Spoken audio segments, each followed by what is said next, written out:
আমরা যারা পশ্চিমবঙ্গের মানুষ আমরা আগে দেখব যে আমাদের ঘরে কত জল লাগবে, তারপর নিশ্চয়ই আমার প্রতিবেশীকে আমি সাহায্য করব। মমতা বন্দ্যোপাধ্যায়ের তৃণমূল পার্টির এমন সিদ্ধান্তেই মূলত ৩ বছর আগে ভেস্তে যায় তিস্তার পানি বন্টন চুক্তি। অনেক চেষ্টা করেও তিস্তার ব্যাপারে মমতাকে রাজি করাতে পারেনি সে সময়ের ভারতের প্রধানমন্ত্রী মনমোহন সিং। পরবর্তীতে ছিটমহল বিনিময় ও ভারত বাংলাদেশ স্থল সীমান্ত চুক্তির বিষয়েও বেঁকে বসেন তৃণমূল প্রধান। ফলে গেল ৪ বছর ধরে মমতা বন্দ্যোপাধ্যায় ও ঢাকার সম্পর্ক ছিল বেশ ঘোলাটে। তাতে আরও যোগ হয় বর্ধমানের খাগড়াগড়ের বিস্ফোরণ, যাতে তার দলের এক এমপির মাধ্যমে বাংলাদেশে জঙ্গিদের অর্থ যোগানের বিষয়টি আলোচনায় ঝড় তোলে। এমত অবস্থায় ঢাকাকে ম্যানেজ করতেই মমতার এই ঐতিহাসিক সফর বলে মনে করেন বিজেপির সাধারণ সম্পাদক সিদ্ধার্থনাথ সিং। ममता जी, आपको जाने के पहले एक स्पष्टीकरण भी करना होगा कि आपके एक टीएमसी के एमपी के तार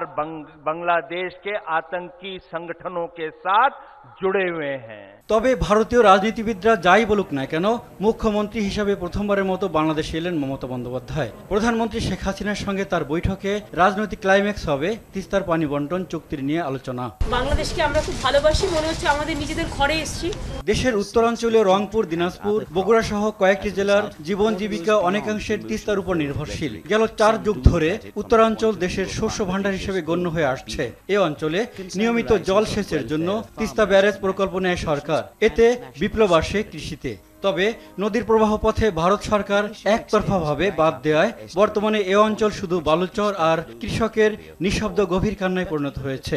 মমতা বন্দ্যোপাধ্যায়কে আহ্বান জানাচ্ছি, আমাদের এই অঞ্চলে এসে দেখে যান, আমাদের এখানে এক বিন্দু পানি প্রবাহ নেই। প্রধানমন্ত্রী শেখ হাসিনার সঙ্গে সাক্ষাতে ইলিশে নিষেধাজ্ঞা প্রত্যাহারের দাবি জানাতে পারেন মমতা।